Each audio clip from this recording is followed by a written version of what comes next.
¿quién los determina? El borde posterior del esternón, ¿no es cierto? Y el borde posterior del corazón. Entonces, por arriba el borde anterior de la tráquea. Entonces, todo lo que está en ese espacio constituye el mediastino anterior. El mediastino medio, entonces el borde posterior del corazón, hasta, dice, 1 centímetro por detrás del borde anterior de los cuerpos vertebrales. Entonces buscamos, ¿no?, los cuerpos vertebrales y proyectamos 1 centímetro más y damos en la línea imaginaria, ¿no? Entonces lo que nos va a delimitar al mediastino medio. Y posteriormente también desde el borde posterior, ¿no es cierto?, de donde hemos demarcado 1 centímetro atrás del inicio del cuerpo vertebral, hasta lo que está posterior, hasta las costillas, que damos la costilla, ¿no? Entonces esto es mucho más fácil. Acá hay una representación pues ya esquemática con las estructuras que conformarían, ¿no?, el mediastino anterior. Miren, está ocupado, ¿no es cierto?, por el corazón, mediastino medio que tenemos ahí, pues el callado de la aorta descendente, ¿no? Constituyen principalmente el mediastino medio, y el mediastino posterior ya está dado pues por los cuerpos vertebrales, por los discos, por los nervios, ¿no? Nervios intercostales. Entonces, nuevamente, mediastino anterior, medio y posterior. Para tener un esquema, ¿no?, con la radiografía. Entonces, no olvidarse que de la división de Felson, las divisiones anatómicas, las vamos a identificar cuando tenemos la radiografía lateral, ¿no? En cambio, cuando tenemos la tomografía y la resonancia, pues es mucho más fácil debido a que tenemos cortes axiales, coronarios, sagitales y las reconstrucciones en 3 dimensiones.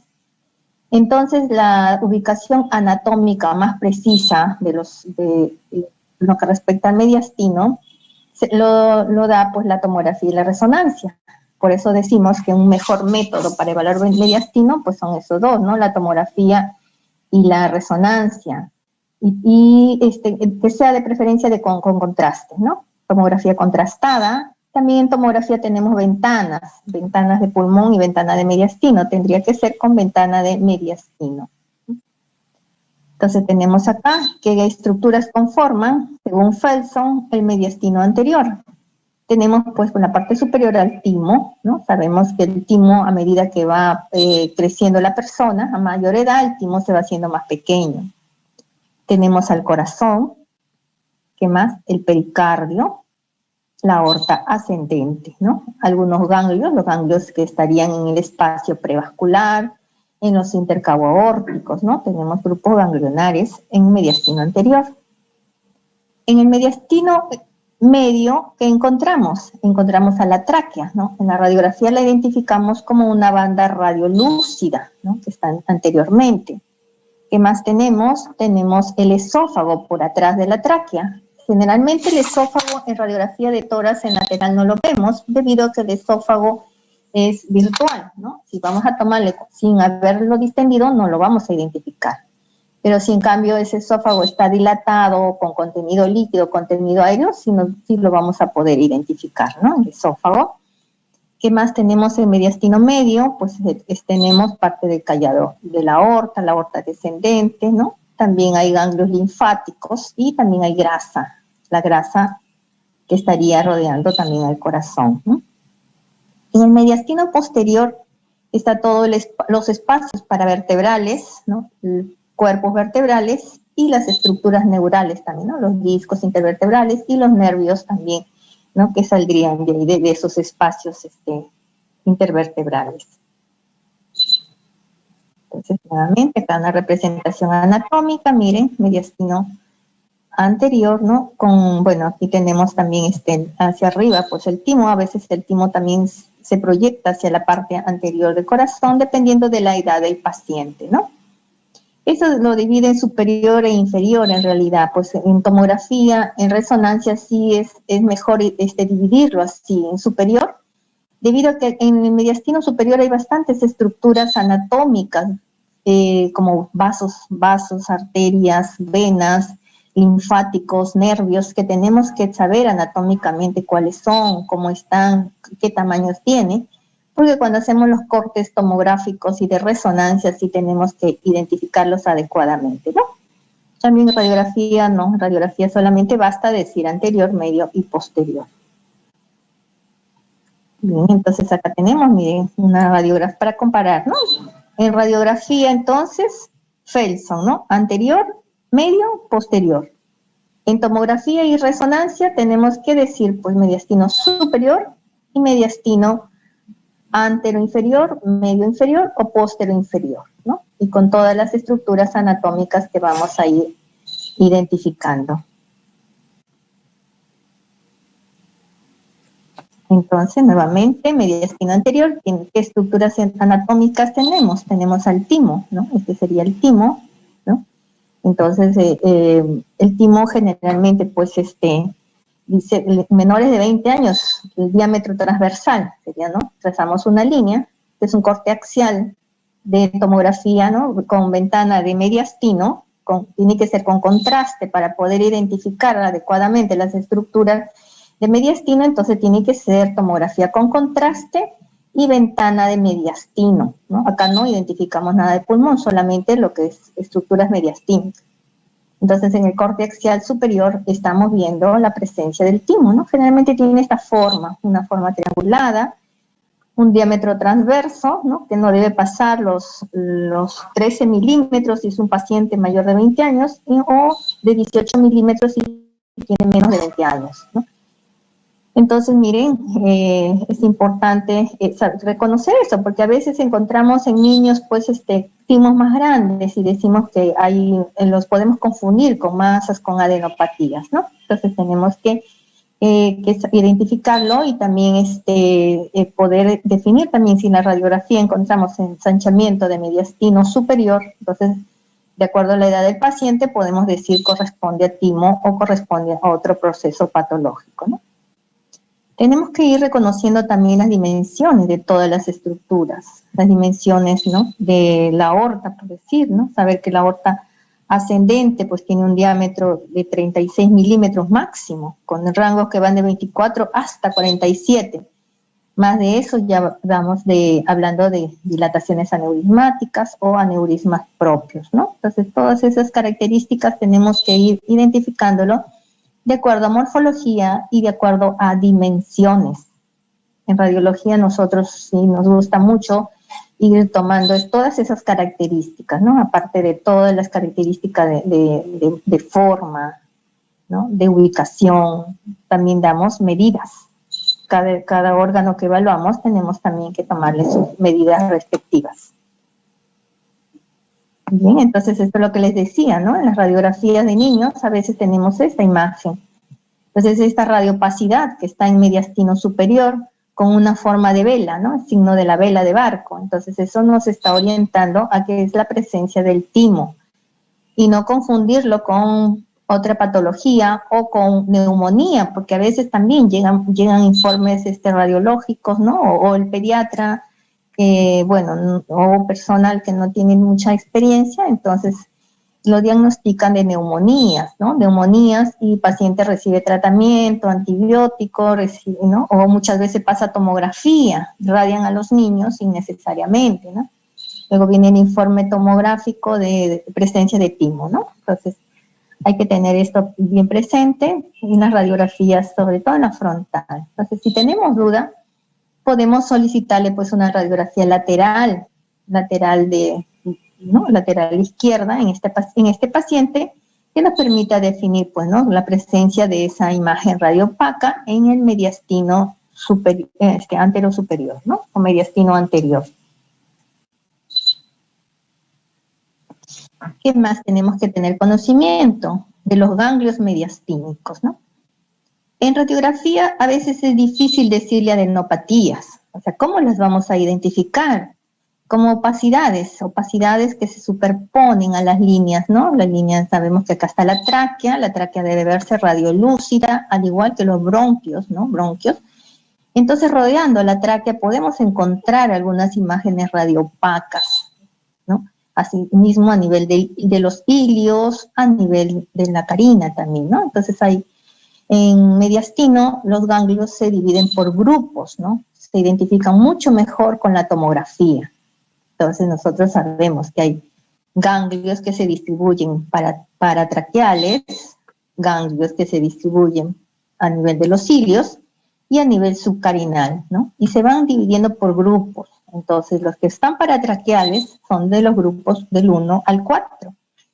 Entonces, si están al lado derecho, es 1R, porque está en inglés, right, ¿no? Y en el lado izquierdo, 1L. Están en inglés ambos, les vienen los 2R, 2L, viene 3R, 3L, 4R, 4L, ¿no? Y así van dividiéndose en grupos. Entonces, cuando nosotros tenemos la tomografía, entonces sí es obligación del radiólogo o del médico que evalúa la imagen, identificarlos y decir qué grupo ganglionar está comprometido. Entonces es importante saber las dimensiones de los ganglios, desde cuándo decimos que son adenopatías, ¿no? Entonces siempre medimos el eje corto. Entonces si sabemos que los ganglios normales son así ovalados, tomamos la medida del eje más corto, ¿no? En este caso sería anteroposterior, ¿no? Pero está en horizontal, el anteroposterior es el eje corto. Ese eje corto no debe pasar los 12 milímetros, ¿no? Entonces, en radiografía, como les repito, es difícil identificarlas. Ahí es difícil que digamos adenopatías en una radiografía de tórax. Tenemos que solicitarle la tomografía. En la tomografía sí identificamos el grupo y tomamos medidas también, ¿no? Entonces, sobre todo pacientes oncológicos, el oncólogo no nos perdona si el informe no va con medidas. ¿Por qué? Porque a él le interesa saber las lesiones, llama los satélites, o sea, el que más predomina, el más grande, y que le digamos la medida. Entonces, él le da tratamiento y cuando regresa a un control tenemos que decir cuál de ellos fue y cómo ha influenciado el tratamiento, si ha disminuido o no de tamaño, ¿no? Eso se llama, pues, los criterios RECIST, que hay ahora, los criterios para controles de los pacientes oncológicos.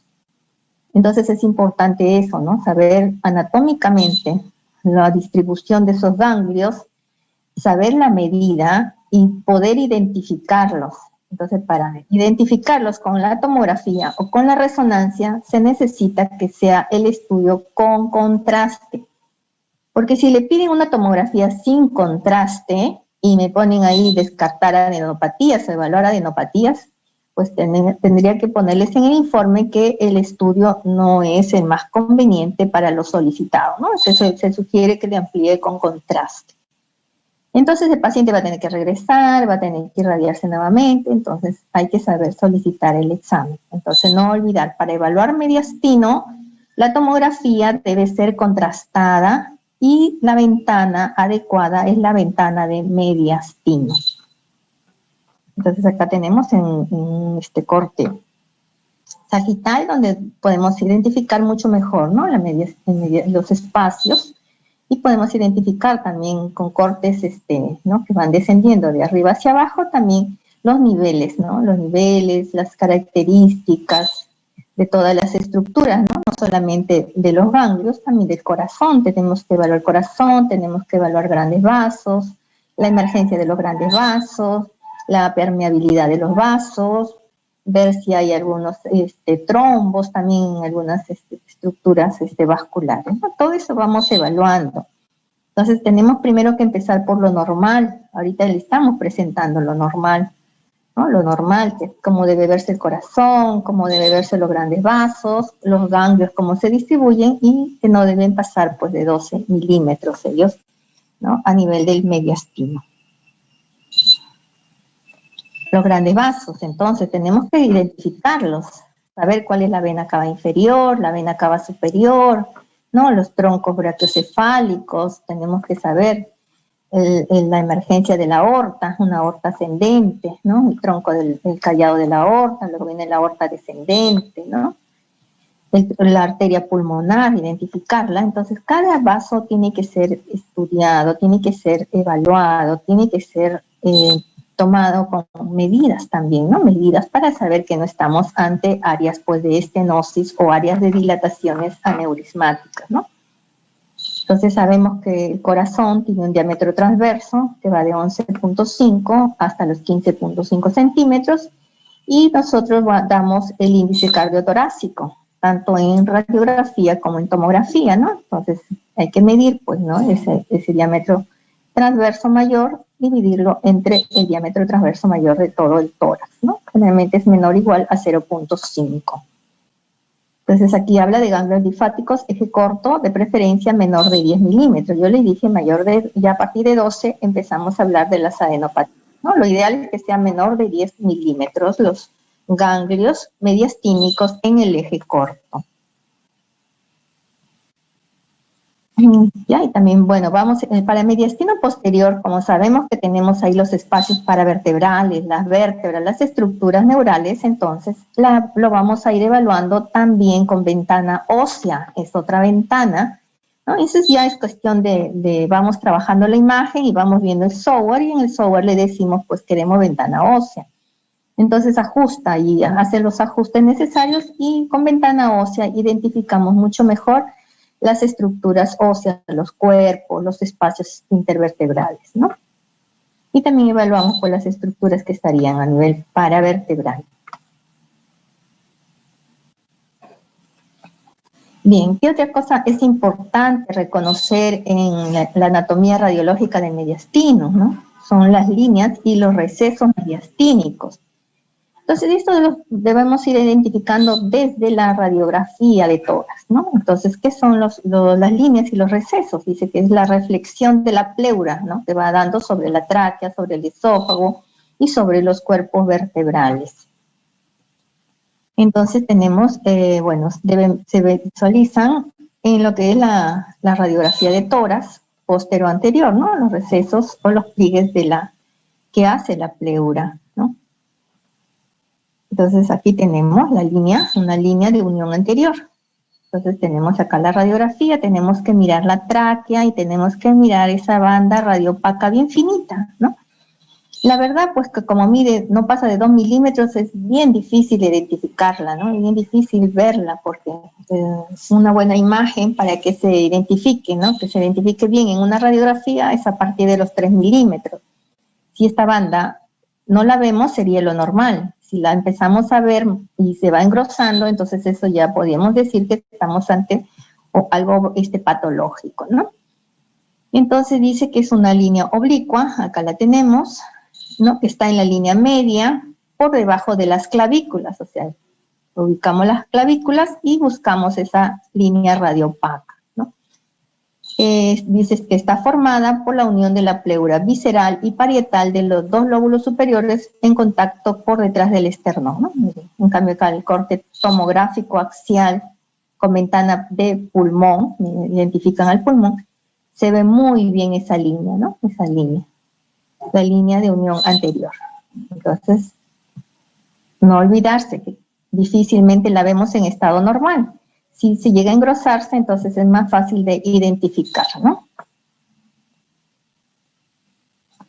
Entonces, miren acá, es una imagen, una radiografía de tórax, proyección frontal, donde vemos toda esta opacidad, ¿no? Una opacidad, un efecto masa superpuesto al mediastino superior, ¿no? Mediastino. Entonces, en esta radiografía frontal no podemos decirle anterior, medio, posterior, solamente decimos superior, ¿no? Se lo proyecta sobre el borde izquierdo de la silueta cardíaca, ¿no? Entonces, es importante la radiografía lateral. En la radiografía lateral vemos que esa masa está ocupando el mediastino anterior, ¿no? Y se está haciendo signo de la silueta positivo con el corazón. Se hacen como una sola densidad, ¿no? Una masa. Borra o oblitera el espacio o la zona que debe haber detrás del esternón y el corazón. Debe haber ahí una zona más gris, ¿no? Más radiolúcida debido a la presencia de grasa que debe haber, ¿no? En cambio acá esa masa lo ha obliterado, ha desaparecido ese espacio. Entonces, ¿dónde está? Hacemos la tomografía y no hay esa línea media. Se borró la línea media que vimos, ¿no? Anteriormente, que esto es lo normal es esto. En cambio acá, ¿qué pasó? ¿Por qué se borró esa línea media? Porque hay una masa, una gran masa que está ocupando todo ese espacio, ¿no? Espacio retroesternal, y está dando ensanchamiento de la línea de unión anterior, ¿no? La línea de unión debe haberla desplazado y se encuentra contralateralmente. Entonces, por eso es importante identificar las líneas, buscarlas a las líneas, ¿no? Ahora, la línea de unión posterior, ¿no? Entonces dice que es una línea vertical o a veces convexa que se proyecta sobre la tráquea. O sea, la anterior era debajo de la tráquea. Acá la vemos por arriba, o debajo de, perdón, de la, ¿no? A nivel infraesternal, ¿no? O debajo de las clavículas, infraclavicular. Acá no, acá la vemos por arriba, ¿no? A nivel, dice, del manubrio, por encima del manubrio esternal. Entonces, ¿quién nos forma? La unión de la pleura visceral y parietal de los dos lóbulos superiores, que está en contacto por detrás del esófago, ¿no? O sea, si bien es cierto, en la proyección frontal la vemos, sería acá, o sea, vemos ahí la tráquea, lo que sería después el esófago, ¿no? Está paralelo acá, pero como es virtual no lo vemos, y sí vemos una banda radiopaca que sigue el trayecto de la tráquea, paratraqueal izquierda sería acá, ¿no? Entonces la tomografía sí lo define muy bien, ¿no? Como esta línea, miren, también es fina, no pasa los 2 milímetros de grosor, ¿no? Ahora también hay otras líneas, la línea paratraqueal derecha, perdón, acá.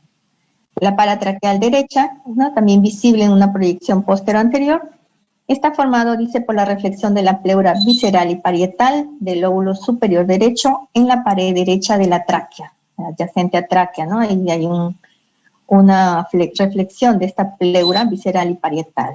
Entonces, ¿por qué la identificamos? Porque hay aire en la tráquea. Entonces, si vemos ahí esa imagen radiolúcida, y paralelo a todo ese trayecto radiolúcido, vemos esa banda radiopaca, la línea radiopaca, ¿no? Entonces, la tomografía lo identifica mucho mejor, ¿no? Y finalizando ahí esa banda, hay un engrosamiento, ¿no? A nivel del ángulo dice tráqueo-bronquial, porque continúa con el callado de la vena ácidos, ¿no? Entonces hay que reconocerlo, porque a veces podemos diagnosticar acá nódulos, pero no es nódulo, solamente es el engrosamiento propio, ¿no? De esa línea, de esa banda paratraqueal.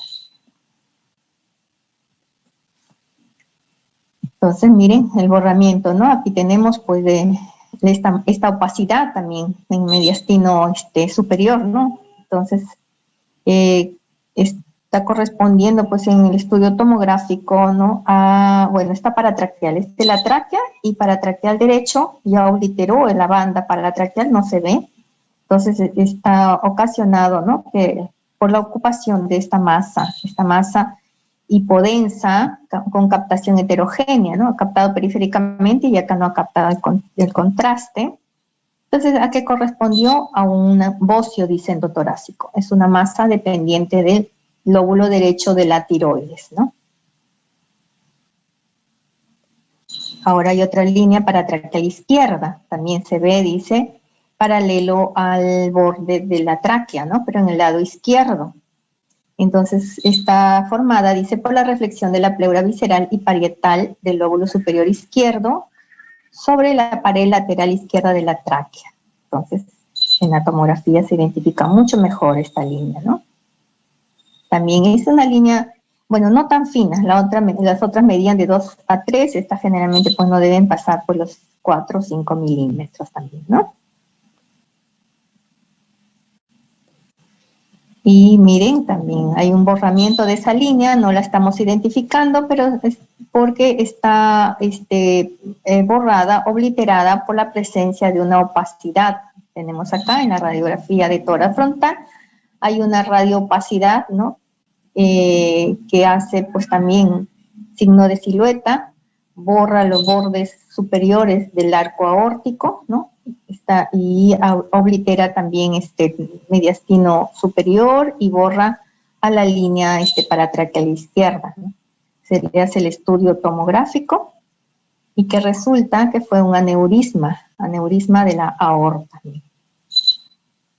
Se demuestra muy bien con el estudio tomográfico contrastado.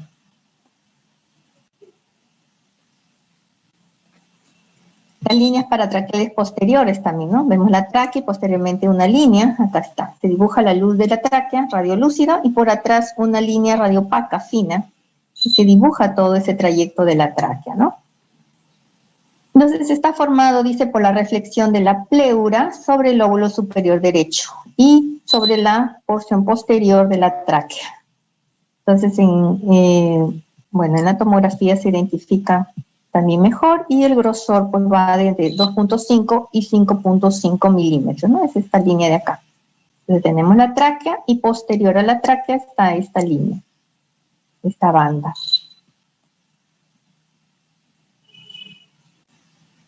También ensanchamientos, dice de mediastino a nivel del callado aórtico, obliteración del espacio retrotraqueal por una, ¿no?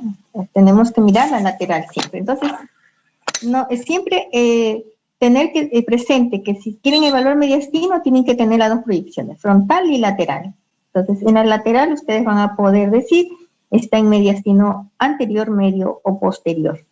Entonces, vemos acá la luz de la tráquea, pero no vemos la banda, ¿no? No vemos esa imagen radiopaca que debería haber acá, una línea radiopaca que dibuje, ¿no? Todo el trayecto posterior de la tráquea. En cambio, vemos ahí esta opacidad, una opacidad, ¿no? Que se está superponiendo acá y ensanchando también ese segmento de mediastino. Entonces, ¿a qué correspondió? La tomografía nos demuestra que fue pues una lesión quística, ¿no? Y acá está la tráquea, está colapsando al esófago, este es el esófago y esa es una lesión quística. La tomografía sí les puede decir con certeza componente líquido, componente sólido, ¿no? Si el líquido también es de densidades parecidas al agua, o densidades parecidas a la pus, o densidades parecidas a la sangre, ¿no? Esa es la gran ventaja de la tomografía. También hay una línea aortopulmonar, ¿no? Visible, dice en la proyección posterior anterior, una línea oblicua, ¿no? Cóncava que se extiende desde el botón de la aorta y sigue al tronco de la arteria pulmonar izquierda. Entonces se ve mejor también en la tomografía. Miren acá, ¿no? Tenemos esta línea, una línea radiopaca acá, sería entre el botón de la aorta y el tronco de la pulmonar. Está aquí la línea. Entonces nos permite dibujar o definir cuál es el tronco cuál es la aorta y cuál es el tronco de la pulmonar, ¿no? Rodeando a esas dos estructuras está esta línea, entonces se llama línea aortopulmonar. Miren acá, entonces ya no se ve esa línea, se perdió, ¿no? ¿Por qué se pierde? Porque ahí hay una opacidad, miren, la radiografía. La radiografía, entonces, vamos describiéndola como imágenes radiopacas o imágenes radiolúcidas, ¿no? Entonces vemos una imagen radiopaca que borra la línea, ¿no? Aortopulmonar, ¿no? Y está ensanchando mediastino. Entonces se le realiza la tomografía contrastada y se identifica que es una masa, ¿no? Una masa de contenido sólido, hipodenso, miren cómo está comprometiendo toda la ventana aortopulmonar. Esto se llama ventana aortopulmonar, ese espacio entre la aorta y el tronco de la pulmonar. Y es un carcinoma, en ese caso fue un carcinoma. También hay un receso pleuroácido esofágico, también, ¿no? Es una línea vertical, menciona, con discreta convexidad derecha, proyectada sobre la columna. Buscamos la columna y vemos ahí una línea también radiopaca, y en el tercio superior se va hacia la derecha, hasta acá, se dibuja así, ¿no? Entonces la radiografía de tórax también tiene que ser tomada con el kilovoltaje miliampereje adecuado, o sea, con una adecuada penetración, porque si lo has penetrado mucho o está muy blanda, no vas a poder identificar esas líneas, ¿no? En cambio, en la tomografía no hay pierde, ¿no? En la tomografía las vemos mucho mejor esas líneas, ¿no? Esas líneas aquí serían.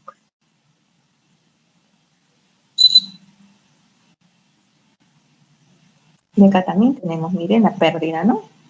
Acá vemos una radiopacidad que se está superponiendo a la silueta cardíaca, ¿no? Entonces, la densidad del corazón, saben ustedes, densidad de agua, pero acá vemos otra imagen radiopaca. Entonces, cuando vemos una imagen radiopaca que se superpone al corazón, hay que identificar, pues, si hace signo de silueta positivo o no. Si tiene la misma densidad del corazón o está anterior al corazón, entonces hace silueta positiva, pero si está posterior o tiene más densidad que el corazón, entonces va a ser silueta negativa, ¿no? Entonces no borra la silueta.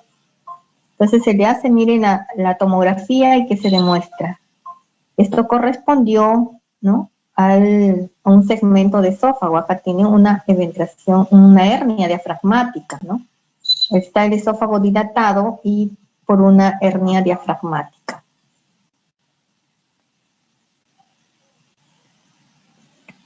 Nuevamente, para poder mencionar, pues, ¿no?, las estructuras que tenemos que reconocer: tronco venoso brachiocefálico, la aurícula derecha, el margen derecho.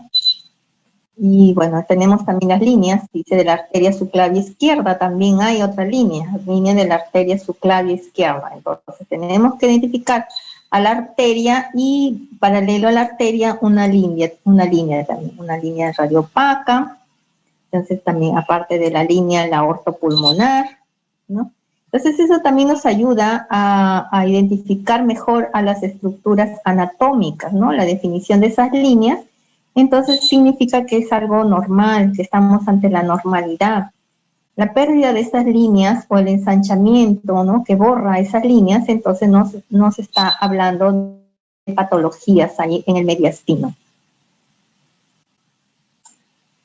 Entonces, ¿cuáles son las técnicas de imagen que vamos a utilizar para estudiar el mediastino?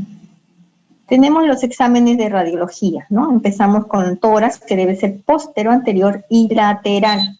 Para el mediastino tenemos que solicitar la radiografía proyección lateral. ¿Qué más? Tenemos la tomografía computarizada, tenemos la resonancia magnética. El ultrasonido nos ayuda cuando tenemos lesiones quísticas. Ustedes saben que el ultrasonido tiene limitantes, pues, con el gas, el aire de los pulmones, no permite pasaje de ultrasonido. Entonces, cuando hay algún derrame pleural, derrame pericárdico, o también la presencia de colecciones, de quistes, ¿no?, ya sean, dice, quistes broncogénicos, quistes tímicos, quistes pericárdicos, entonces sí podríamos utilizar la ultrasonografía, ¿no? Entonces, pero tenemos que tener una ventana, llamamos nosotros. O sea, tiene que haber algún contenido líquido que permita el pasaje del ultrasonido para poder evaluarlo ecográficamente, ¿no? Entonces, en niños es diferente. Ahora, actualmente, pues también piden bastante la ecografía torácica en la población pediátrica, debido pues a que el niño todavía no ha osificado, ellos tienen sus cartílagos de crecimiento todavía, ¿no? Y permite pasar ultrasonido a través de esas estructuras. Entonces, en niños sí podríamos hacer, niños más pequeñitos, los neonatos, ¿no?, más pequeñitos, se le puede hacer la ecografía torácica para evaluación de mediastino, ¿no? En adultos, entonces, necesitamos que haya una lesión con contenido líquido que permita tener una ventana y poder evaluar las estructuras de mediastino, ¿no? A lo contrario, pues, si queremos evaluar corazón sí se hace con la ecocardiografía, pero necesitamos un software y necesitamos transductores especiales para corazón. Y bueno, actualmente, pues, el estudio de ultrasonografía, de la ecocardiografía, pues lo están haciendo los mismos cardiólogos, ¿no? Los radiólogos no lo hacemos, debido a que por la especialidad misma del cardiólogo, pues él ya tiene más conocimiento de la parte anatómica y fisiológica que requieren para hacer una ecocardiografía, ¿verdad? Otro estudio que es la angiografía. La angiografía actualmente se usa más como terapéutico, ¿no? Como diagnóstico se puede emplear la angiotomografía o la angioresonancia, debido a que no es tan invasiva, ¿no? Podemos usar la tomografía, podemos usar la resonancia con contraste y hacer la reconstrucción en 3D de todas las estructuras de los grandes vasos, ¿no? Del corazón, grandes vasos, sin haberle, pues, colocado catéteres ni hacer ingresos, pues, invasivos. En cambio, la angiografía sí requiere que se tenga técnicas invasivas, ¿no? Y requiere también que el equipo de angiografía tenga fluoroscopía, entonces eso demanda mucha mayor radiación, ¿no? Entonces empezamos con la radiografía de tórax, empezamos con la proyección frontal. ¿Cuándo la pedimos para evaluación de mediastino? Cuando queremos evaluar corazón y grandes vasos, ¿no? Generalmente nos viene la solicitud RX de tórax para descartar cardiomegalia. Pero entonces, ¿cómo se solicita en los establecimientos? Nos viene con la orden como una teleradiografía, ¿sí? Teleradiografía, entonces nosotros sabemos que tenemos que medir exactamente corazón y tenemos que identificar los grandes vasos, ¿no? Entonces, bueno, la teleradiografía nosotros la hacemos mayormente en anteroposterior, ¿no? Entonces, la radiografía de tórax para ver pulmones, lo convencional y lo ideal es que se haga póstero-anterior. Pero si viene como solicitud de teleradiografía, se hace en antero-posterior, ¿no? Para que nos permita ver, identificar mucho mejor, pues, corazón, grandes vasos. Y hay que tener bastante cuidado con la distancia también, ¿no? La distancia, pues, debe ser la adecuada para no magnificar al corazón y no demos falsos positivos de cardiomegalias. Entonces, nos viene así la solicitud para evaluación de medidas de corazón, descartar cardiomegalias, descartar crecimiento de algunas cavidades, ¿no? Cardiopatías congénitas, también nos viene así la solicitud. Nos viene para evaluar, pues, cuadros asociados como un edema agudo de pulmón, una congestión vascular. Porque en la radiografía de tórax no solamente nos abocamos a mirar corazón, grandes vasos, sino también vemos también toda la vasculatura pulmonar, los vasos que salen del ilio, ¿no? Hacia todos los campos pulmonares, ¿no? Eso en otra clase vamos a ver de los patrones de vascularización. La lateral, entonces, lo convencional que sea lateral izquierda si queremos evaluar mediastino. Entonces, va a valorar el crecimiento de cavidades cardíacas, va a evaluar mejor todos los bordes del pericardio, ¿no? Todo el arco aórtico y la aorta descendente. Cuando pedimos proyección oblicua, cuando queremos evaluar esófago también, ¿no? Paciente que sospechamos algún problema con esófago, entonces la proyección a solicitar debe ser en oblicua. Y de preferencia darle contraste, ¿no? No como un examen de esófago contrastado, sino darle a beber un poquito de repente de contraste yodado para definir mejor, ¿no? Distenderlo un poquito y decir con certeza, ese es el esófago. Y bueno, y anteriormente vamos a ver, pues, la luz de la tráquea también, ¿no? Aquí tenemos la ecocardiografía. Bueno, la ecocardiografía, como les había mencionado, pues es una técnica que requiere bastante conocimientos de la anatomía del corazón, de la fisiología del corazón, ¿no? Debido a que se evalúa el ritmo cardíaco, se evalúa, pues, la apertura, pues, ¿no? En sístole y en diástole de las válvulas cardíacas, se mide el grosor, ¿no? De todas las estructuras anatómicas del corazón, se evalúa, pues, el pericardio, ¿no? Se descarta problemas, pues, de derrames pericárdicos, de enfermedades de las coronarias, ¿no? Evalúa también el grosor de músculo cardíaco. Entonces, en realidad, pues, la ecocardiografía está siendo realizada actualmente por los cardiólogos, ¿no? Los especialistas en cardiología. Requiere que el equipo tenga Doppler color y que tenga transductor y software cardiológico. Bien, la tomografía computarizada para evaluar mediastino, entonces, como ya les había mencionado, tiene que ser solicitada como una tomografía de tórax con contraste ventana de mediastino. Entonces, cuando el tomógrafo es de mayor corte, entonces también requiere que tenga software cardiológico. O sea, no todos los tomógrafos les pueden dar esta representación de esta imagen, ¿no? Entonces, el software cardiológico permite, ¿no? Sincronizar al corazón con los latidos del corazón y los cortes tomográficos, ¿no? Para poder representar mucho mejor la imagen en 3 dimensiones, ¿no? Se identifica mucho mejor, miren, la vasculatura. También se requiere que en el equipo, pues, se tenga un inyector, ¿no? O sea, se coloca el contraste en un aparatito que se llama inyector y desde fuera de consola, desde la consola se le indica, pues, que ya se tiene que administrar ese contraste en bolo, tiene que ser en bolo rápidamente para que nos dé las imágenes, ¿no? Entonces, si el estudio está bien realizado con una buena administración de contraste, Entonces los software que tenemos de reconstrucción nos permite eliminar todo el resto de las estructuras que hay en tórax y dejarnos solamente la imagen que queremos, ¿no? De corazón, de grandes vasos, de mediastino.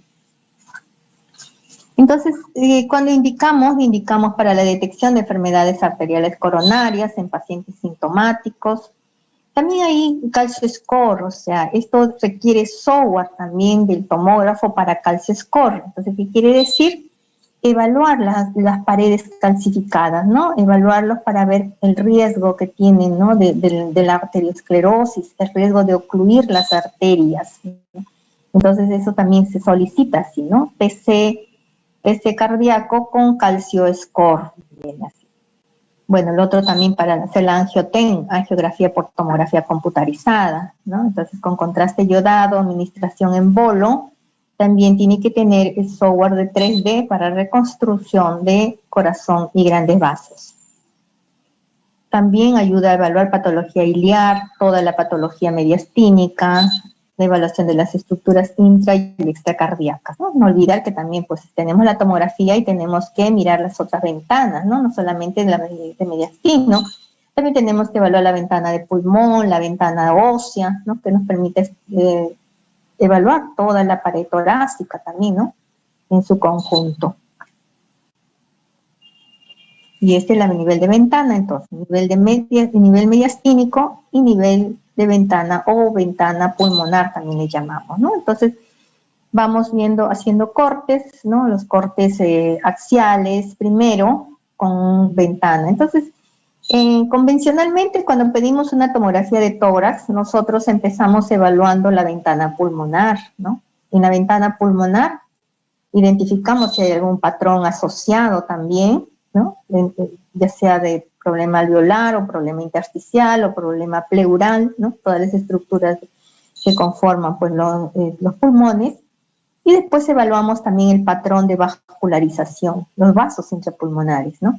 Entonces, una vez que evaluamos todo eso en ventana pulmonar, ya pasamos a evaluar la ventana de mediastino.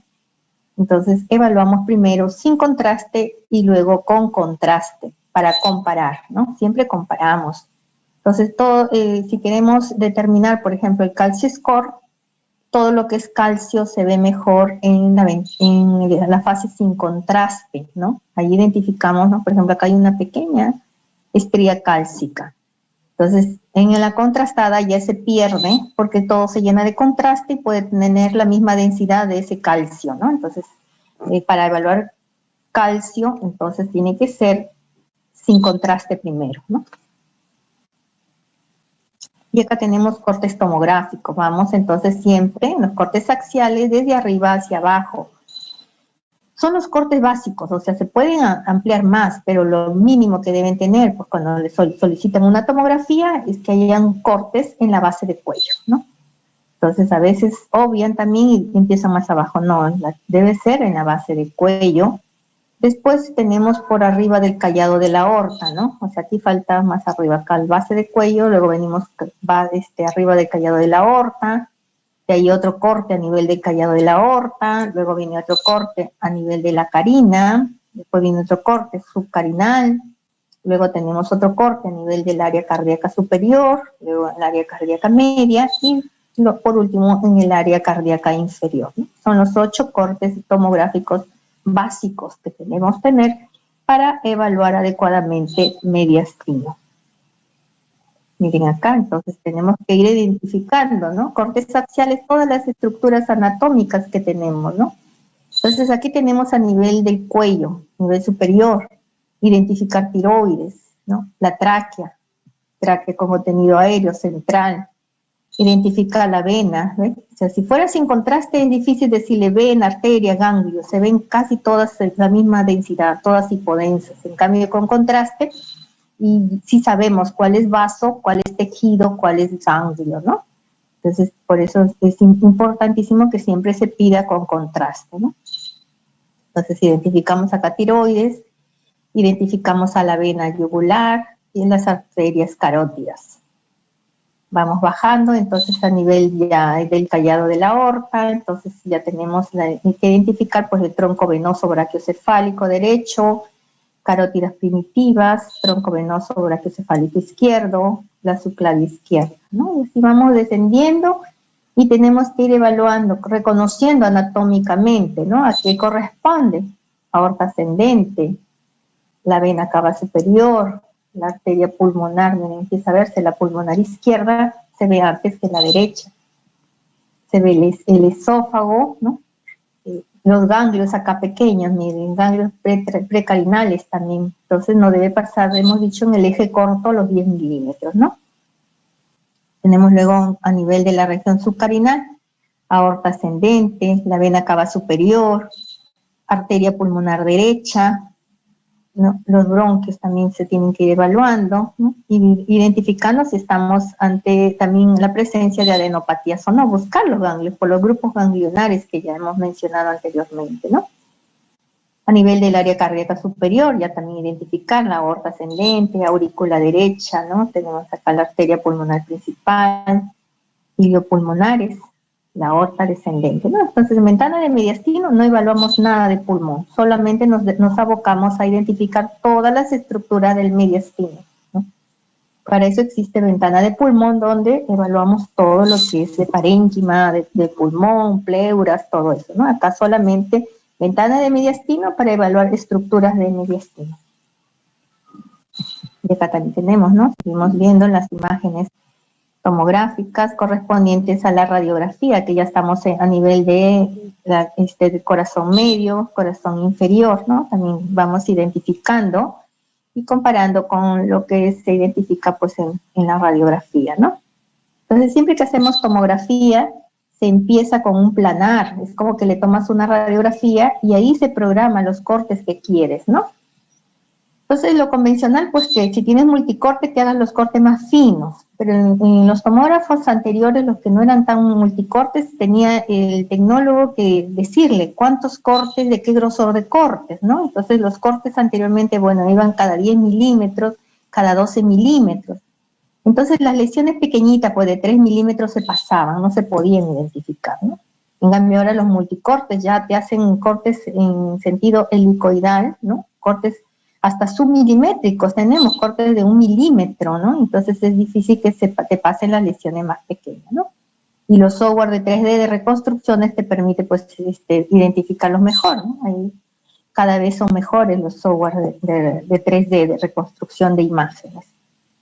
Entonces tenemos que tener los cortes axiales, ¿no? Los cortes también sagitales, ¿no? Para ir identificando a todas las estructuras, miren, de los grandes vasos, ¿no?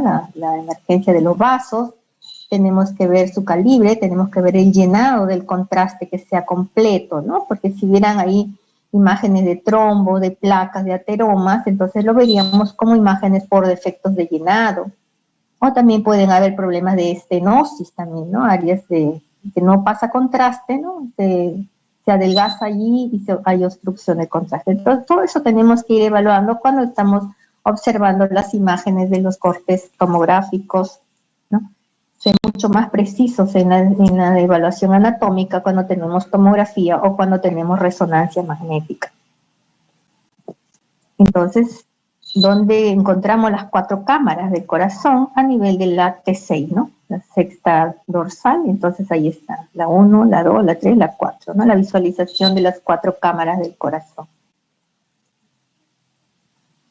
Y bueno, y la resonancia magnética tiene muchas indicaciones, ¿no? Como pueden ver. Entonces, pero si quieren evaluar mediastino, corazón, grandes vasos, tiene que venir con esa solicitud, ¿no? Solicitud de resonancia de corazón.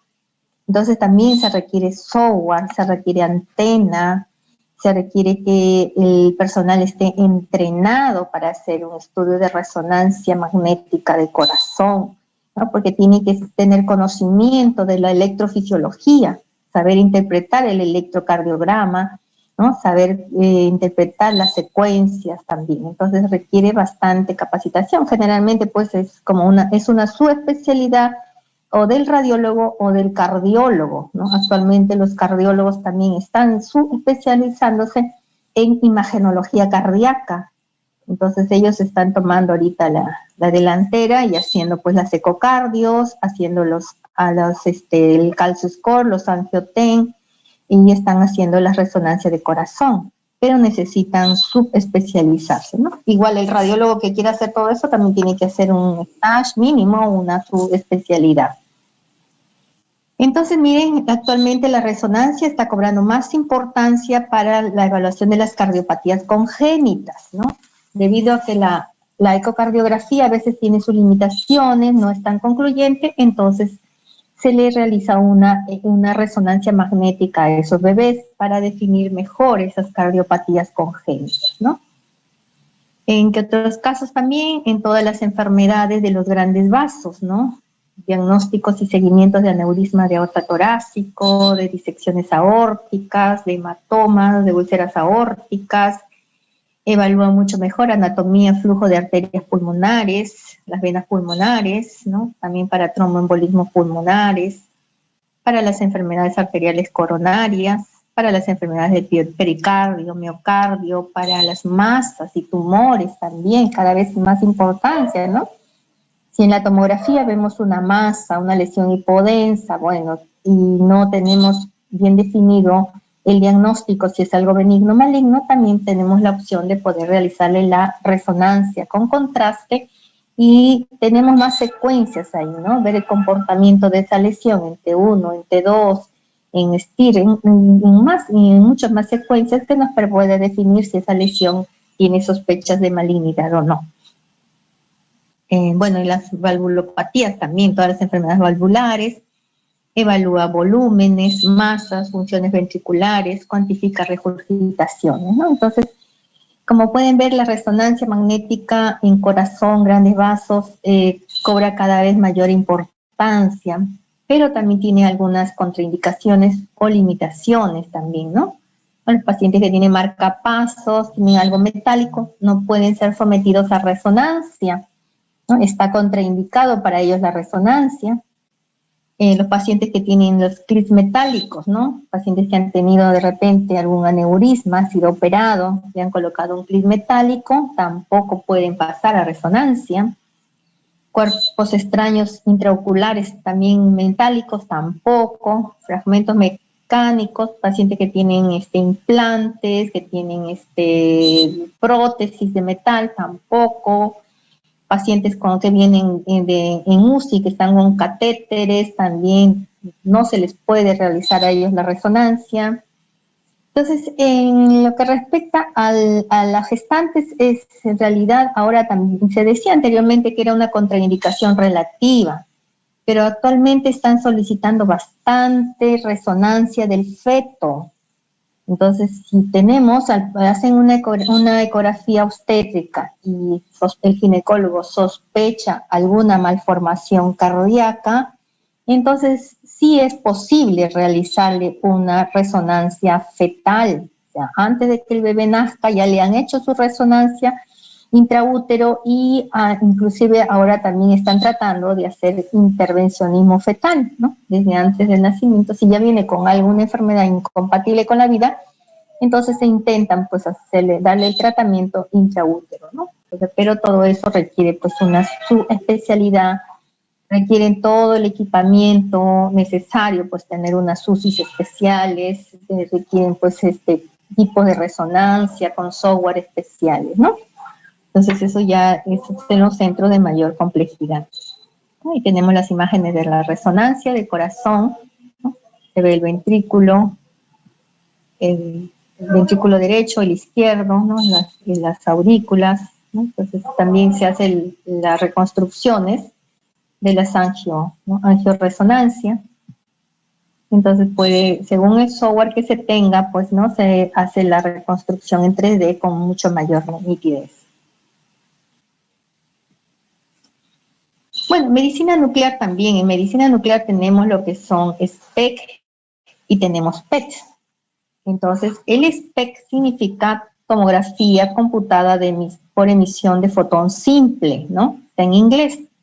Y PET significa tomografía por emisión de positrones. Entonces, bueno, para hacer los SPECT se requiere material radiactivo, que puede ser el tecnecio o puede ser el talio, ¿no? Entonces, en nuestra realidad, pues lo más fácil de obtener es el tecnecio. Entonces necesitamos pues que los equipos de SPECT, también actualmente hay fusión, son los híbridos con tomografía, o sea, también tengan software para hacer estudios de corazón, ¿no? Todo depende pues de que el equipo tenga los software y tenga la implementación adecuada, porque hacer un SPECT de corazón requiere también que haya sincronización con un electrocardiógrafo, ¿no? Las ondas de electrocardiografía. Entonces, ahí el SPECT se llama estudio de perfusión de miocardio, ¿no? Estudio de perfusión de miocardio con SPECT. Entonces, se hace también en una fase de reposo y en una fase de estrés, ¿no? ¿Por qué lo piden ese SPECT? Lo piden para evaluar enfermedades coronarias isquémicas, viabilidad del miocardio, evalúa función ventricular, y la cuantificación de cortocircuitos, ¿no? Como podemos ver acá. Entonces, acá está perfusión miocárdica, SPECT en reposo y en esfuerzo, son en dos, ¿no? Entonces, cuando en los centros de medicina nuclear que hacen estudios de corazón, tienen que tener ahí un mini gimnasio, ¿no? Entonces, las bicicletas estacionarias, al paciente se le hace ahí, pues, ¿no? Esas fajas que simulan correr, también los colocan allí y los hacen que se sometan a ese estrés. Si el paciente tiene contraindicado someterse a estrés, entonces lo someten a una alimentación rica en grasa. Pues les piden que traiga su pan con huevos fritos, su palta, todo lo que puedan, grasa y coma.